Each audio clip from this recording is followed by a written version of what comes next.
ಸಮಾಧಿ ಇದ್ದ ಕಡೆ ಶುಭ ಕಾರ್ಯ ನಡೆಯಲ್ವಾ?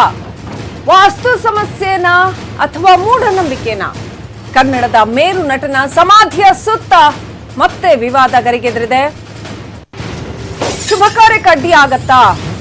ಹಾಗಾದ್ರೆ ಇದು ವಾಸ್ತು ಸಮಸ್ಯೆ ಅಂತ ಪರಿಗಣಿಸ್ತಾರಾ? ಇದು ಮೂಢನಂಬಿಕೆನಾ? ಅಂಬರೀಶ್ ಅವರ ಸಮಾಧಿಯ ಸುತ್ತ ಎದ್ದಿರ್ತಕ್ಕಂತಹ ವಿವಾದ ಇದು. ಸಿನಿಮಾ ಮುಹೂರ್ತಗಳಿಗೆ ಅಡ್ಡಿ ಆಗಿದೆಯಂತೆ ಕರ್ಣನ ಸಮಾಧಿ.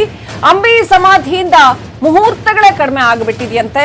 ಶುಭ ಕಾರ್ಯಕ್ಕೆ ಅಂಬಿ ಸಮಾಧಿ ಅಡ್ಡಿ ಅನ್ನೋ ವಿಚಿತ್ರ ನಂಬಿಕೆ ಇಲ್ಲಿ ಉಂಟಾಗಿದೆ ಅಂತ ಹೇಳಲಾಗ್ತಾ ಇದೆ. ಬೇರೆ ಸ್ಥಳದಲ್ಲಿ ಮುಹೂರ್ತಕ್ಕೆ ಕೆಲವು ನಿರ್ಮಾಪಕರು ಹಿಂದೇಟ್ ಹಾಕ್ತಾ ಇದ್ದಾರೆ. ವಾಣಿಜ್ಯ ಮಂಡಳಿಗೆ ಗೊತ್ತಿದ್ರೂ ಕೂಡ ಮೌನ ವಹಿಸಿದೆ ಅನ್ನೋ ಆರೋಪ ಕೇಳಿಬಂದಿದೆ. ಸಮಸ್ಯೆ ಬಗ್ಗೆ ಮಾತನಾಡಿದ್ರೆ ಅಂಬಿ ವಿರೋಧಿ ಪಟ್ಟ ಬರುವ ಭಯ ಇರೋದ್ರಿಂದ ಆ ಸಮಸ್ಯೆ ಬಗ್ಗೆ ಮಾತನಾಡ್ತಾ ಇಲ್ವಂತೆ. ಸಮಾಧಿ ನಿರ್ಮಾಣ ಬೇಗ ಆದ್ರೆ ಸಮಸ್ಯೆ ಇರಲ್ಲ ಅನ್ನೋ ಆಶಯ. ನ್ಯೂಸ್ 18 ಜೊತೆ ಕೆಲವು ನಿರ್ಮಾಪಕರು ತಮ್ಮ ಅಸಹಾಯಕತೆಯನ್ನ ತೋಡ್ಕೊಂಡಿದ್ದಾರೆ. ಕಂಠೀರವ ಸ್ಟುಡಿಯೋ ಸಿಬ್ಬಂದಿಗಳಿಗೆ ಮುಹೂರ್ತಗಳೇ ಜೀವಾಳ. ಸಿನಿಮಾ ಮುಹೂರ್ತ ನಡೆದ್ರೆ ಸ್ಟುಡಿಯೋಗೂ ಆದಾಯ ಬರುತ್ತೆ. ಈಗ ಅಂಬಿ ಸಮಾಧಿಯಿಂದಾಗಿ ಅಶುಭ, ಸಮಾಧಿ ಪೂರ್ತಿ ಆಗಿಲ್ಲ ಅನ್ನೋದ್ರಿಂದಾಗಿ ಅಶುಭ ಅನ್ನೋ ವಿಚಿತ್ರ ನಂಬಿಕೆ ಶುರುವಾಗಿದೆ.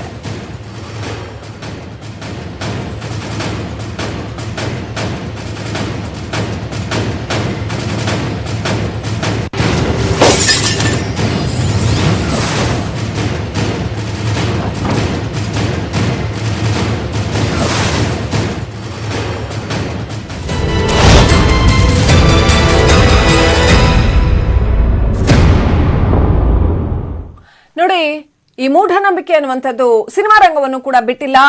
ಅಂಥ ಮೇರು ನಟ ಅಂಬರೀಶ್ ಅವರ ಸಮಾಧಿಯ ಸುತ್ತ ಕೂಡ ಈಗ ಒಂದಷ್ಟು ಮೂಢನಂಬಿಕೆಗಳು ಹುಟ್ಕೊಳ್ತಾ ಇರ್ತಕ್ಕಂಥದ್ದು. ಸಮಾಧಿ ಇರೋದ್ರಿಂದಾಗಿ ಶುಭ ಕಾರ್ಯಗಳು ನಡೆಯೋದಕ್ಕೆ ಸಮಸ್ಯೆ ಆಗುತ್ತೆ, ಸಿನಿಮಾದ ಮುಹೂರ್ತಗಳು ಹೆಚ್ಚಾಗಿ ನಡೀತಾ ಇಲ್ಲ ಅನ್ನುವಂತಹ ಒಂದು ಮೂಢನಂಬಿಕೆ ಹುಟ್ಟುಕೊಳ್ತಾ ಇದೆಯಂತ ಕೆಲವು ನಿರ್ಮಾಪಕರಲ್ಲಿ ಆ ತರದ ಭಾವನೆನ ಹಂಚಿಕೊಂಡಿದ್ದಾರೆ. ಅದನ್ನ ಹೇಳಿಕೊಂಡ್ರೆ ಅಂಬಿ ವಿರೋಧಿ ಅನ್ನೋ ಪಟ್ಟ ಬರುತ್ತೆ ಅನ್ನೋ ಒಂದು ಭಯ ಕೂಡ ಅವರನ್ನ ಕಾಡ್ತಾ ಇದೆ. ಸಮಾಧಿ ಆದಷ್ಟು ಬೇಗ ಸಂಪೂರ್ಣಗೊಂಡ್ರೆ, ನಿರ್ಮಾಣಗೊಂಡ್ರೆ ಈ ಸಮಸ್ಯೆ ಬಗೆಹರಿಯುತ್ತೆ ಅನ್ನೋ ಭಾವನೆ ಬಂದಿದೆ. ಒಟ್ಟಾರೆ ಅಂಬರೀಶ್ ಅವರ ಸಮಾಧಿಯ ಸುತ್ತ ಒಂದಷ್ಟು ನಂಬಿಕೆ, ಅಪನಂಬಿಕೆ, ಮೂಢನಂಬಿಕೆಗಳ ವಿವಾದ ಸುತ್ತುವರೆದಿರ್ತಕ್ಕಂಥದ್ದು. ಆ ಸಮಾಧಿ ಪೂರ್ಣಗೊಂಡ್ರೆ ಇದೆಲ್ಲ ಸಮಸ್ಯೆ ಬಗೆಹರಿಯುತ್ತೆ ಅನ್ನೋದು ಕೆಲವು ನಿರ್ಮಾಪಕರ ಒಂದು ನಂಬಿಕೆ.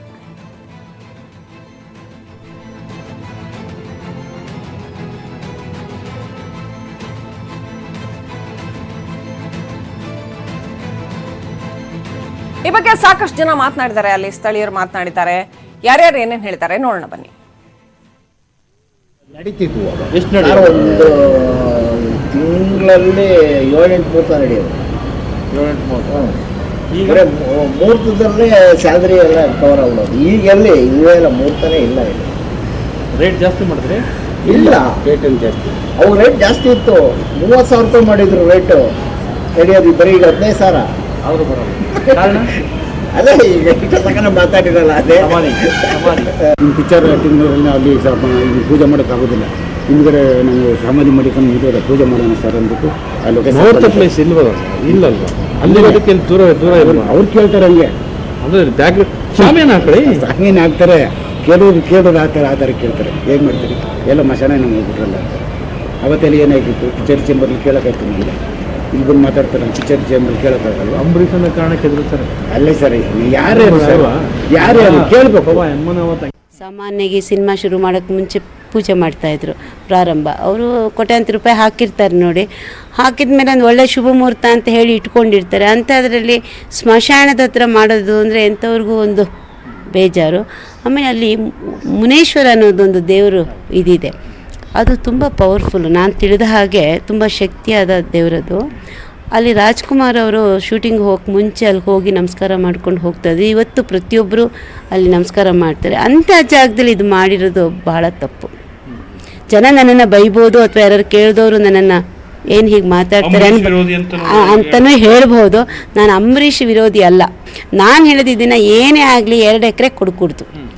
ಈಗ ಅವ್ರೇನೋ ಮಾಡಿಬಿಟ್ಟಿದ್ದಾರೆ, ಅದು ಎಷ್ಟಿದೆ ಅಷ್ಟಕ್ಕೆ ಮಾತ್ರ ಇದು ಮಾಡಿ, ಮತ್ತು ಸರ್ಕಾರ ಗಮನಕ್ಕೆ ತರದೆ ಯಾರೋ ಪ್ರೈವೇಟಾಗಿ ನಾವು ಮಾಡ್ತೀವಿ ಅಂದರೆ ಚಿತ್ರರಂಗದಲ್ಲಿ ಇರ್ಬೋದು. ಚಿತ್ರರಂಗದಲ್ಲಿ ಸಾಕಷ್ಟು ಜನ ಬಹಳ ನುಡ್ತಿದ್ದಾರೆ ಮಾಡಿದ್ದಾರೆ. ಆದರೆ ಅದಕ್ಕೋಸ್ಕರ ಚಿತ್ರರಂಗ ಪ್ರೊಡ್ಯೂಸ್ ಮಾಡುವಂಥದ್ದನ್ನೇ ಹಾಳು ಮಾಡೋದು ಶುದ್ಧ. ನೋಡಿ, ಅಲ್ಲಿ ಕಂಠೀರವ ಸ್ಟುಡಿಯೋ ಅಂದಾಗ ಒಂದು ಮೀಡಿಯಮ್ ಬಜೆಟ್ನ ನಿರ್ಮಾಪಕರುಗಳು ನಿರ್ದೇಶಕರು ಆವಾಗ ಅಲ್ಲಿ ಹೊಸ ಚಲನಚಿತ್ರದ ಒಂದು ಮುಹೂರ್ತವನ್ನು ಮಾಡ್ತಾರೆ. ಈ ಮುಹೂರ್ತನ ಎಲ್ಲಿ ಮಾಡ್ತಾರೆ ಹೆಚ್ಚಿನ ಮಟ್ಟಿಗೆ ಅಂದರೆ ಶುಭ ಕಾರ್ಯಗಳು ದೇವಸ್ಥಾನದ ಮುಂದೆ ಮಾಡ್ತಾರೆ, ಹೌದಾ?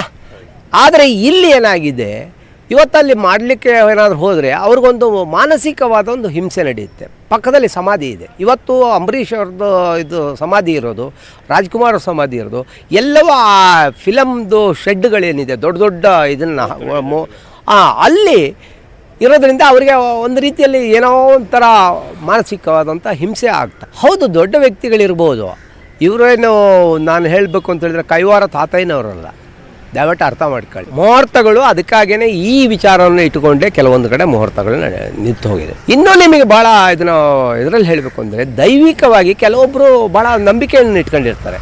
ನನ್ನ ಫಿಲಮ್ ಸ್ಟಾರ್ಟ್ ಆಗಬೇಕಾದ್ರೆ ಈ ಥರ ಇರಬೇಕು, ಇಂಥ ಸ್ಥಳದಲ್ಲಿ ಆಗಬೇಕು ಅಂತ ಹೇಳಿರ್ತಾರೆ. ಅದರಿಂದ ಇಂತಹ ವಿಚಾರಗಳನ್ನು ನಾವು ಯೋಚನೆ ಮಾಡಿ ನಿರ್ಧಾರ ತೆಗೆದುಕೊಳ್ಬೇಕು. ಇವಾಗ ಮೋಸ ಮಾಡೋ ಜಾಗನೂ ಹೋಗ್ಬೋದು ಅನ್ನೋದು ಗೊತ್ತಿದೆ. ಸೊ ಅದು ಒಂಥರ ಅಪಶಕುನ ಅಂತ ಆಗತ್ತಂತೆ, ಆ ರೀತಿ ಭಾವನೆ ಬರುತ್ತಾ ಅಂತ. ಹೌದು ಸರ್, ಇವಾಗ ಬೈಫರ್ಕೇಶನ್ ಬಂದಿಲ್ಲ ಬಂದಿಲ್ಲ ಅಂತಂದ್ರೆ ಎರಡು ಒಂದೇ ಲ್ಯಾಂಡ್ ಆಗೋಗುತ್ತೆ. ಇನ್ನಷ್ಟು ಅಪ್ಡೇಟ್ ಪಡ್ಕೊಳ್ಳೋಣ. ನಮ್ಮ ಪ್ರತಿನಿಧಿ ಥಾಮಸ್ ಫೋನ್ ಸಂಪರ್ಕದಲ್ಲಿದ್ದಾರೆ. ಥಾಮಸ್, ಒಟ್ಟು ವಿಚಾರ ಸಾಕಷ್ಟು ವಿವಾದಾತ್ಮಕವಾಗಿ ಕಾಣ್ತಾ ಇದೆ. ಏನಿದು ಒಟ್ಟು ವಿಚಾರ? ಮೊದಲೇ ಗೊತ್ತಿರ್ಲಿಲ್ವಾ ಇಂಥದ್ದೊಂದು ಪ್ರಶ್ನೆ ಬರಬಹುದು ಅಂತ? ಮೊದಲೇ ಗೊತ್ತಿರ್ಲಿಲ್ವಾ? ಈಗ ಒಂದು ವಿವಾದದ ಸ್ವರೂಪವನ್ನು ಇದು ಪಡ್ಕೊಳ್ಳೋ ಲಕ್ಷಣಗಳು ಕಾಣ್ತಾ ಇದೆ. ಹೌದು ಶ್ರೀಲಕ್ಷ್ಮಿ, ಬಹುಶಃ ಒಟ್ಟಾರೆ ಘಟನೆಯನ್ನು ನೋಡಿದಾಗ ವಿವಾದದ ಕೇಂದ್ರವಾಗಿ ಬಹುಶಃ ಅಂಬರೀಷ್ ಅವರ ಸಮಾಧಿ, ಅದೇ ರೀತಿ ಸ್ಮಾರಕ ಈಗಾಗಲೇ ತುತ್ತಾಗುವಂತ ಸಾಧ್ಯತೆಗಳು ದಟ್ಟವಾಗಿ ಕಾಣ್ತಾ ಇದೆ. ಸಾಕಷ್ಟು ಹೆಸರು ಹೇಳಲು ಇಚ್ಛಿಸದ ಸಾಕಷ್ಟು ನಿರ್ಮಾಪಕರು ನಮಗೆ ಕೊಟ್ಟಂತ ಮಾಹಿತಿಗಳನ್ನ ಕ್ರೋಢೀಕರಿಸಿ ನೋಡುವಂತ ಟೈಮ್ ಅಲ್ಲಿ ಅಲ್ಲದೆ ಅವರ ಒಂದು ಅಭಿಪ್ರಾಯಗಳು ಅಂತ ಒಬ್ಬ ಪ್ರೊಡ್ಯೂಸರ್ಗೆ ಹಣವನ್ನ ವಿನಿಯೋಗಿಸುವಂತ ಟೈಮ್ ಅಲ್ಲಿ, ಬಿಗ್ ಬಜೆಟ್ ಮೂವಿಯನ್ನ ಮಾಡುವಂತ ಟೈಮ್ ಅಲ್ಲಿ ಯಾವುದೇ ಒಂದು ಶುಭ ಕಾರ್ಯವನ್ನ ಒಂದು ಉತ್ತಮವಾದಂತ ದೇವಸ್ಥಾನ ಅಥವಾ ಉತ್ತಮವಾದಂತ ಇದ್ರೊಳಗಡೆ ಮಾಡುವಂತದ್ದು ನಾವು ನೋಡಿದೀವಿ. ದಯವಿಟ್ಟು ಹ್ಯಾಂಗ್ ಆನ್ ಥಾಮಸ್, ದಯವಿಟ್ಟು ಸಂಪರ್ಕದಲ್ಲಿರಿ. ನಮ್ ಜೊತೆ ಕನ್ನಡ ಚಿತ್ರರಂಗದ ಇನ್ನೊಂದು ಬಹುದೊಡ್ಡ ಹೆಸರು ರಾಕ್ಲೈನ್ ವೆಂಕಟೇಶ್ ಅವರು ನಮ್ ಜೊತೆ ಫೋನ್ ಸಂಪರ್ಕದಲ್ಲಿದ್ದಾರೆ. ಸರ್ ನಮಸ್ಕಾರ. ಹಲೋ, ರಾಕ್ಲೈನ್ ವೆಂಕಟೇಶ್ ಅವರೇ ನಮಸ್ಕಾರ. ನಮಸ್ಕಾರ. ರಾಕ್ಲೈನ್ ವೆಂಕಟೇಶ್ ಅವರೇ, ತಾವು ಕನ್ನಡ ಚಿತ್ರರಂಗದ ಎಲ್ಲ ಮಗ್ಗುಲುಗಳನ್ನು ಬಲ್ಲವರು. ಪ್ರೊಡಕ್ಷನ್ ಇರಬಹುದು ಅಥವಾ ಅಭಿಮಾನ ಇರಬಹುದು, ಎಲ್ಲದೂ ಗೊತ್ತು ತಮ್ಗೆ. ಈ ಅಂಬರೀಷ್ ಅವರ ಸಮಾಧಿಯ ಸುತ್ತ ಒಂದಷ್ಟು ವಿವಾದ, ಅಪನಂಬಿಕೆ ಹುಟ್ಕೊಳ್ತಾ ಇದೆ. ಏನ್ ಹೇಳಕ್ ಬಯಸ್ತೀರಿ? ಅದು ಯಾವ ತರ ಅಪನಂಬಿಕೆ ಅನ್ನೋದು ಗೊತ್ತಾದ್ರೆ ನಾನು ಹೇಳಕ್ ಸಾಧ್ಯ. ಸರ್, ಇವಾಗ ಬೆಳಗಿನಿಂದಲೂ ಕೂಡ ಸುದ್ದಿ ನಮ್ಮಲ್ಲಿ ಹೋಗ್ತಾ ಇರ್ತಕ್ಕಂಥದ್ದು, ಹಲವು ಜನ ಮಾತನಾಡಿದ್ದಾರೆ, ಅವರ ಅಭಿಪ್ರಾಯಗಳನ್ನ ವ್ಯಕ್ತಪಡಿಸಿದ್ದಾರೆ. ಇಲ್ಲಿ ಮುಹೂರ್ತ ನಡೆಯುವಂತ ಒಂದು ಸ್ಥಳ, ಶುಭ ಕಾರ್ಯ ನಡೆಯುವಂತ ಒಂದು ಸ್ಥಳ, ಈ ಸಮಾಧಿ ಪೂರ್ಣ ಆಗಿಲ್ಲ, ಹಾಗಾಗಿ ಏನೋ ಒಂಥರ ಅಪಶಕುನ ಅನ್ನುವಂತ ಭಾವನೆ ಬರ್ತಾ ಇದೆ, ಈ ತರದ ನಂಬಿಕೆ. ಹಾಗಾಗಿ ಅಲ್ಲಿ ಮುಹೂರ್ತಗಳು ಆಗೋದೇ ಕಮ್ಮಿ ಆಗ್ಬಿಟ್ಟಿದೆ, ಲಾಸ್ ಆಗ್ತಾ ಇದೆ ಅಂತ ಯಾರು ಹೇಳ್ತಾರೆ? ನೀವು ಮಾತಾಡಿರೋದನ್ನ, ನಮ್ಮಲ್ಲಿ ಸಾಕಷ್ಟು ಜನ ಮಾತನಾಡಿರೋದನ್ನ ತೋರಿಸ್ತಾ ಇದೀವಿ ನಾವು. ಅಲ್ಲಿನ ಸಿಬ್ಬಂದಿಗಳು, ಕೆಲವು ನಿರ್ಮಾಪಕರುಗಳು, ಮತ್ತೆ ಇನ್ನು ಸಾಕಷ್ಟು ಜನ ಅವರು ತಮ್ಮನ್ನ ತಾವು ಬಹಿರಂಗವಾಗಿ ಹೇಳ್ಕೊಳ್ಳೋದಕ್ಕೆ ಇಷ್ಟಪಡ್ತಾ ಇಲ್ಲ, ಅದರಿಂದ ಬ್ಲರ್ ಮಾಡಿ ತೋರಿಸ್ತಾ ಇದೀವಿ ಅಷ್ಟೇ. ಈಗ ನಾನು ಬಹಿರಂಗವಾಗಿ ಮಾತಾಡ್ತಾ ಇದ್ದೀನಿ ನಿಮ್ಮ ಹತ್ರ ಅಲ್ವಾ? ಬಹಿರಂಗವಾಗಿ ಯಾರು ಮಾತಾಡಲ್ವ ಅವ್ರ ಬಗ್ಗೆ ನಾನು ಮಾತಾಡೋಕೆ ಇಷ್ಟಪಡೋದಿಲ್ಲ. ನೀವ್ ಹೇಳಿದ್ರಿ ಯಾರೋ ಇತರ ಜನಗಳು ಮಾತಾಡ್ತಾರೆ, ಜನಗಳು ಮಾತಾಡೋದಕ್ಕೂ ಇದು ಜನಗಳಿಗೆ ನಾವು ಗೌರವ ಕೊಡ್ತೀವಿ, ಎರಡನೇ ಮಾತಿಲ್ಲ. ನೂರಾರು ಜನ, ಸಾವಿರಾರು ಜನ ಬಂದು ಅಲ್ಲಿ ದರ್ಶನ ಮಾಡ್ಕೊಂಡು ಹೋಗ್ತಾರೆ, ಪೂಜೆ ಮಾಡ್ಕೊಂಡು ಹೋಗ್ತಾರೆ. ಅಲ್ಲಿ ಅವ್ರಿಗೆ ಇಷ್ಟವಾದಂತ ಊಟ ನಿರ್ಮಾಪಕರುಗಳು ಮಾತನಾಡ್ತಾ ಇದ್ದಾರೆ, ಅದು ಹೇಳಿ ನಿರ್ಮಾಪಕರು ಮಾತಾಡ್ತಾವ್ರೆ. ಓಕೆ, ನಾನು ನಿರ್ಮಾಪಕರ ವಿಷಯವಾಗಿ ಮಾತಾಡೋದು ಬಂದಾಗ ಎಷ್ಟೋ ಜನ ನಿರ್ಮಾಪಕರು ಆ ಜಾಗದಲ್ಲಿ ಬಂದು ಆ ಸಮಾಧಿಗಳ ಹತ್ರನೇ ಪೂಜೆ ಮಾಡ್ಕೊಂಡು ಹೋಗಿದ್ದಾರೆ. ಸಮಾಧಿಗಳ ಹತ್ರ ಪೂಜೆ ಮಾಡೋದಲ್ದ ಶೂಟಿಂಗ್ನು ಮಾಡ್ಬೇಕು ಅಂತ ಆಸೆ ಪಡ್ತಾರೆ. ಇದು ಅವರವರ ನಂಬಿಕೆ, ಅವರವರ ಭಾವನೆಗೆ ಬಿಟ್ಟಿದ್ದು. ಅಲ್ಲಿ ನನಗೆ ಒಳ್ಳೇದಾಗುತ್ತೆ ಅನ್ನೋರು ಪೂಜೆ ಮಾಡ್ಕೊಂಡು ಹೋಗ್ತಾರೆ, ಇಲ್ಲ ನನಗೆ ಅಲ್ಲಿ ಕೆಟ್ಟದಾಗ್ಬೋದು, ಇಲ್ಲ ನನ್ನ ಚಿತ್ರನ ಅಲ್ಲಿ ನಾನು ಮುಹೂರ್ತ ಮಾಡಿದ್ರೆ ಸರೋಗದಿಲ್ವೇನೋ ಅನ್ನಿಸ್ಕೊಡೋರು ಪಾಪ ಅವರವ್ರ ನಂಬಿಕೆ ಮೇಲೆ ನಾವು ಯಾವುದೇ ತರದ ನಮ್ಮ ವೈಯಕ್ತಿಕವಾದಂತ ಮಾತುಗಳನ್ನ ಹೇಳೋದು ತಪ್ಪಾಗುತ್ತೆ.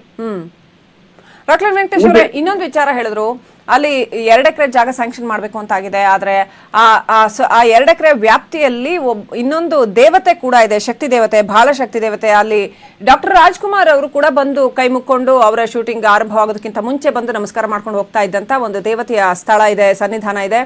ಸೊ ಹಾಗಾಗಿ ಅದನ್ನ ಸಂಪೂರ್ಣ ಅದಕ್ಕೆ ಕೊಡೋದು ಸರಿಯಲ್ಲ ಅನ್ನುವಂತ ಒಂದು ಭಾವನೆ ಕೂಡ ವ್ಯಕ್ತ ಆಯ್ತು. ಹಿರಿಯ ಮಹಿಳೆಯೊಬ್ರು ಅದನ್ನ ಹೇಳಿದ್ರು. ಅದೇ ಅವ್ರು ಯಾರಾದ್ರೂ ಮಾತಾಡೋರು ದಯವಿಟ್ಟು ಕರೆಕ್ಟ್ ತಿಳ್ಕೊಂಡು ಮಾತಾಡ್ಬೇಕಾಗುತ್ತಲ್ವಾ. ಅವರು ಒಳ್ಳೆ ಉದ್ದೇಶ ಇಟ್ಕೊಂಡು ಹೇಳಿದ್ದಾರೆ, ಎರಡನೇ ಮಾತಿಲ್ಲ. ರಾಜ್ಕುಮಾರ್ ಅವ್ರು ಬಂದು ಪೂಜೆ ಮಾಡ್ಕೊಂಡು ಹೋಗ್ತಾ ಇದ್ದ ದೇವಸ್ಥಾನನ ಅದನ್ನ ಯಾವುದೇ ಕಾರಣಕ್ಕೂ ಡಿಸ್ಟರ್ಬ್ ಮಾಡಿಲ್ಲ. ಅದು ದೇವಸ್ಥಾನ ಪಾಡಿಗೆ ದೇವಸ್ಥಾನ ಇದೆ. ಇದು ಅಂಬರೀಷ್ ಅವರಿಗೆ ಕೊಟ್ಟಿರುವಂತ ಒಂದು ಏನು ಸ್ಮಾರಕಕ್ಕೆ ಜಾಗ ಕೊಟ್ಟಿದ್ದಾರೆ, ಇದು ಎಲ್ಲೆಲ್ಲಿ ಲಿಂಕ್ ಆಗುತ್ತೆ ಅಂದ್ರೆ ನೋಡಿ, 2 ಎಕರೆ ಕೊಡೋದು ಯಾಕೆ ಅಂದ್ರೆ ಪೂಜೆ ಮಾಡೋದೇ ಸರಿ ಇಲ್ಲ ಅಂದ್ಮೇಲೆ ಅದೊಂದು 10 ಕತ್ತಡಿ ಕೊಡೋದು ತಪ್ಪೇ. ಅವಾಗ 2 ಎಕರೆ ಕೊಡಬಾರ್ದು, 1 ಎಕರೆ ಕೊಡ್ಬೇಕು, ಇಲ್ಲ ಅಂದ್ರೆ ಪೂಜೆ ಮಾಡಬಾರ್ದು ಅನ್ನೋದು ಅಲ್ಲಿ ಯಾವ್ದೋ ಬೇರೆ ತರದ ಒಂದು ರಾಜಕೀಯನೇ ಬೆಳ್ಸಕ್ ಹೋಗ್ಬಾರ್ದು. 2 ಎಕರೆ ಕೊಡ್ತಾರೆ, 1 ಎಕರೆ ಕೊಡ್ತಾರೆ ಅನ್ನೋದು ಪೂಜೆ ಮಾಡೋದು ತಪ್ಪಲ್ಲ. ದೇವಸ್ಥಾನ ದೇವ್ರನ್ನ ಡಿಸ್ಟರ್ಬ್ ಮಾಡಿದ್ರೆ ಕೇಳೋದು ತಪ್ಪಲ್ಲ. ಅವ್ರಿಗೆ 2 ಎಕರೆ ಯಾಕೆ ಕೊಡ್ಬೇಕು ಅನ್ನೋದ್ರ ಬಗ್ಗೆ ಯಾಕೆ ಮಾತಾಡ್ಬೇಕು? ಅವ್ರು ನಿರ್ಮಾಪಕರ ಅವರು ಮಾತಾಡೋರು. ಸೊ ಏನು ರಾಜಕೀಯ ಇರಬಹುದು ಇದರಿಂದ ಅಂತ ಅವ್ರಿಗೆ ಕೇಳಿ, ನೀವು ಯಾರು ಪ್ರಶ್ನೆ ಮಾಡಿದ್ರು ಇದನ್ನ ಅವ್ರನ್ನೇ ಕೇಳಿ. ಅಲ್ಲ, ರಾಜಕೀಯದ ವಿಚಾರ ನೀವ್ ಹೇಳಿದ್ರಿ. ಅದೇ ಅವರು 2 ಎಕರೆ ಕೊಡಬಾರ್ದು, 1 ಎಕರೆ ಕೊಡ್ಬೇಕು, ಇಲ್ಲ ಅರ್ಧ ಎಕರೆ ಕೊಡ್ಬೇಕು ಅನ್ನೋದು ಮಾತು ಯಾಕೆ ಬರ್ಬೇಕು? ಇಲ್ಲಿ ಮಾತಾಡ್ತಾರೆ ನಾವೇನು, ಅಲ್ಲಿ ಪೂಜೆ ಮಾಡಿದ್ರೆ ಒಳ್ಳೇದಾಗುತ್ತೆ ಕೆಟ್ಟದಾಗುತ್ತೆ ಅನ್ನೋದು ವಿಷಯ ಮಾತಾಡ್ತಾ ಇದೀವಿ ನಾವು. ಅಂದ್ರೆ ಆ ದೇವರ ಸನ್ನಿಧಾನ ಕೂಡ ಈ ಸಮಾಧಿ ಸ್ಥಳದ ಇದಕ್ ಬರುತ್ತೆ ಅಂತ, ವ್ಯಾಪ್ತಿಗೆ ಬರುತ್ತೆ. ಅದಕ್ಕೆ ಹೇಳೋದು ನಾನು, ನೋಡ್ಕೊಂಡು ಮಾತಾಡಿ ಅಂತ. ಅಲ್ಲಿ ಹೋಗಿ ನೋಡಿ ಸಮಾಧಿ ಎಲ್ಲಿದೆ, ದೇವಸ್ಥಾನ ಎಲ್ಲಿದೆ. ಸಮಾಧಿ ಜಾಗನ ಅಲಾಟ್ ಮಾಡಿದವ್ರಿಗೆ ಬುದ್ಧಿ ಇಲ್ಲದೆ ಮಾಡಿರ್ತಾರ? ಖಂಡಿತವಾಗ್ಲೂ ದೇವಸ್ಥಾನಕ್ಕೆ ನಮ್ಮಲ್ಲಿ ಮೊದಲ ಆದ್ಯತೆ. ಎಲ್ರಿಗೂ ದೇವರು ದೇವಸ್ಥಾನ ಅನ್ನೋದು ತುಂಬಾ ಗೌರವ ಸ್ಥಾನದಲ್ಲಿ ನಾವು ಪೂಜೆ ಮಾಡ್ತೀವಿ. ಅಲ್ಲಿ ಹೋದಾಗ ಆ ಒಂದು ಸ್ಥಳನೇ ಬೇರೆ, ಈ ಸ್ಥಳನೇ ಬೇರೆ. All right, thank you Rockline Venkatesh ಅವರೇ, ನ್ಯೂಸ್ 18 ನೊಂದಿಗೆ ಮಾತನಾಡಿದ್ದಕ್ಕೆ. ಜ್ಯೋತಿಷ್ಗಳಾಗಿರ್ತಕ್ಕಂಥ ಪಂಡಿತ್ ರವಿಕುಮಾರ್ ಅವರು ನಮ್ಮ ಜೊತೆ ಫೋನ್ ಸಂಪರ್ಕದಲ್ಲಿದ್ದಾರೆ. ನಮಸ್ಕಾರ ರವಿಕುಮಾರ್ ಅವರೇ. ನಮಸ್ತೆ ಮೇಡಮ್. ಏನ್ ಹೇಳೋದಕ್ಕೆ ಬಯಸ್ತೀರಿ? ಈ ಸಮಾಧಿ ವಿವಾದದ ಸುದ್ದಿಯನ್ನ ನೀವು ಕೂಡ ನೋಡಿರ್ತೀರಿ. ಅಲ್ಲಿ ಸಮಾಧಿ ಇರೋದ್ರಿಂದ ಮುಹೂರ್ತ ಮಾಡೋದಕ್ಕೆ ಸಾಧ್ಯ ಆಗ್ತಾ ಇಲ್ಲ, ಮುಹೂರ್ತದ ಇದು ಕಡಿಮೆ ಆಗ್ತಾ ಇದೆ, ಮುಹೂರ್ತಗಳು ಬರ್ತಾ ಇರೋದೇ ಕಡಿಮೆ ಆಗ್ತಾ ಇದೆ ಅಂತ ಹೇಳ್ತಾ ಇದ್ದಾರೆ. ಅಂದ್ರೆ ಮುಹೂರ್ತ ಮಾಡೋದಕ್ಕೆ ಸಿನಿಮಾ ಮಂದಿ ಬರೋದೇ ಕಮ್ಮಿ ಆಗ್ತಾ ಇದೆ ಅಂತ ಹೇಳ್ತಾ ಇದ್ದಾರೆ.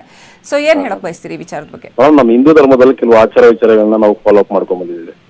ಅದರಲ್ಲೂ ವಾಸ್ತು ಸಂಬಂಧಿತವಾಗಿ ಹಲವಾರು ವಿಶ್ಲೇಷಣೆ ಮತ್ತು ಚೌಕಟ್ಟುಗಳಿದೆ. ಊರು ಹೊರಬಾಗಿನಲ್ಲಿ ಸ್ಮಶಾನ ಇಡ್ತೀವಿ, ಕೇಂದ್ರ ಭಾಗದಲ್ಲಿ ಅಥವಾ ಎಲ್ಲರ ನಡುವೆ ದೇವಾಲಯ ಇರುತ್ತೆ, ದೇವಸ್ಥಾನಗಳು ಇರುತ್ತೆ. ಹೀಗೆ ಹಲವಾರು ಊರುಗಳನ್ನ ನೀವು ಅಬ್ಸರ್ವ್ ಮಾಡಿ ಈ ವಾಸ್ತುವನ್ನ ಮೊದಲಿಂದಲೂ ರೂಢಿಸ್ಕೊಂಡ್ ಬಂದಿದ್ದೀವಿ. ದೀಕ್ಷಾ ಪ್ರಧಾನತೆ ಪಡೆದಂತ ಗುರುಗಳು, ತಪಸ್ವಿಗಳು, ಆಧ್ಯಾತ್ಮ ಸಾಧಕರು, ತಪಸ್ವಿಗಳು, ಸ್ವಾಮೀಜಿಗಳು, ಈ ವರ್ಗದವ್ರಿಗೆ ಮಾತ್ರ ಎಕ್ಸ್ಕ್ಯೂಸ್ ಇದೆ. ಅದರಲ್ಲಿ ಇವ್ರನ್ನ ಮಠಗಳಲ್ಲೇ ಸಮಾಧಿ ಮಾಡುವಂತದ್ದನ್ನ ನೀವು ಗಮನಿಸಿರ್ತೀರ. ಅದನ್ನ ಹೊರತುಪಡಿಸಿದ್ರೆ ಇನ್ಯಾರೇ ದೊಡ್ಡವರಾಗಲಿ ಅವರನ್ನೆಲ್ಲ ನಮ್ಮ ಸಂಪ್ರದಾಯದಂತೆ ರುದ್ರಭೂಮಿಯಲ್ಲಿ ಅಗ್ರಸ್ಪರ್ಶಿ ಮಾಡಿ ಸಮಾಧಿ ಮಾಡೋ ಕಾರ್ಯದ ಮೂಲಕನೇ ನಾವು ನಡ್ಕೊಂಡ್ ಬಂದಿದ್ದೀವಿ. ವಾಸ್ತು ವಿಷಯ ಬಂದಾಗ ಸ್ಮಶಾನ ಎದುರಿಗೆ ದ್ವಾರ, ವಾಸ ಇವು ನಿಷಿದ್ಧ. ನಾವು ಯಾವುದೇ ಕ್ಲೈಂಟ್ಗಳಿಗೂ ಹೇಳ್ತೀವಿ, ಇದರಿಂದ ನಮ್ ನೆಗೆಟಿವ್ ಕೆಲವೊಂದು ಇಂಬ್ಯಾಲೆನ್ಸ್ ಆಗತ್ತೆ ಅಂತ ಹೇಳ್ತೀವಿ. ನಾವು ಮನೆ ನಡುವೆ ಅಂದ್ರೆ ನಾವು ಇರುವಂತ ಹಾಲಲ್ಲಿ ಶೌಚಾಲಯ ಕಟ್ಕೋತೀವ ಮೇಡಮ್. Right, thank you. ಅದೇ ರೀತಿ ಇದು ಕೂಡ. ರೈಟ್, ಥ್ಯಾಂಕ್ ಯು ರವಿಕುಮಾರ್ ಅವರೇ, ನ್ಯೂಸ್ 18 ನೊಂದಿಗೆ ಮಾತನಾಡಿದ್ದಕ್ಕೆ. ಇದು ಇವರಿಗಿನ ಅಪ್ಡೇಟ್. ನೋಡ್ತಾ ಇರಿ ನ್ಯೂಸ್ 18 ಕನ್ನಡ. ಜಾಲ ನಮ್ಮದು, ಬಲ ನಿಮ್ಮದು.